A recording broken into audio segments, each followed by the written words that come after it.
Evet arkadaşlar, aylarca ara verdim. Maalesef ki koşturmaktan kendime vakit ayıramadım ama bu sefer ittim attım kendimi Sibel Hanım'a.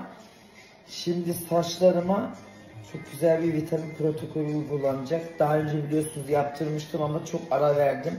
Vitaminleri de içmedim ben. Şimdi sil baştan devam ediyoruz. Hadi bakalım.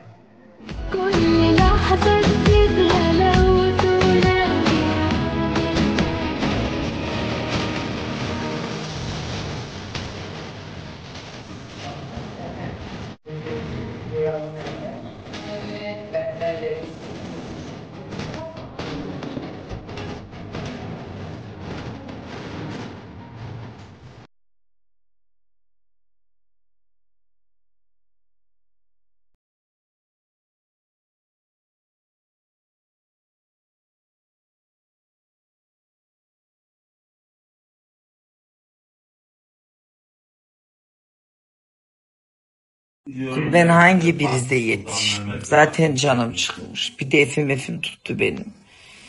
Az önce biri aynadan beni görmüş. Az Kadir Bey kilo mu aldınız? Hayır.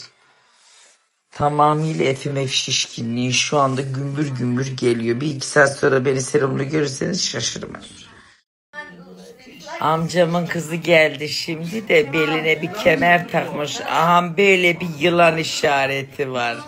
Dedim kız anam mı öğütledi yengengile giderken tak. Yengem diyor ki ne de olsa el kızıyız ne olsa anası gilden bilin.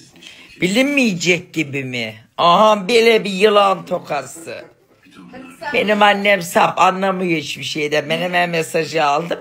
Allah'tan ki ben de anneciğime yılan yüzüğü almıştım da anneciğim pişiv yap. Söz bitene kadar benim bu aileyi birbirine katmam lazım.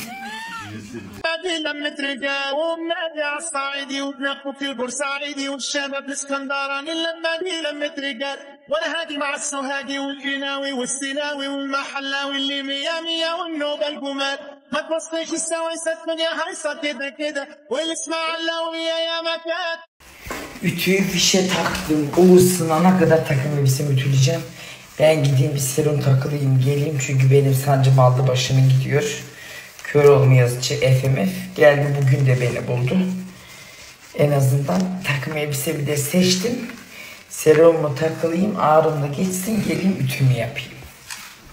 Ütü yapmak için serum takılıyorum. Allah sen bilirsin. Bu arada arkadaşlar FMF öyle yoruldum, yok iş yaptım, yok ayaklarını giymediğim gibi bir hastalık değil.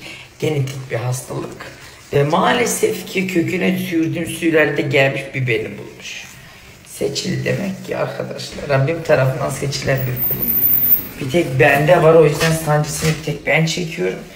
Gidip bir ağrı kesici serum takılacağım. Sonra görüşürüz. Storylerimde geziyorsun gizli gizli. Gözlerin felfecir.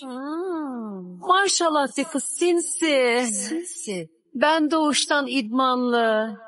Sizin diğer adınız çıngıraklı.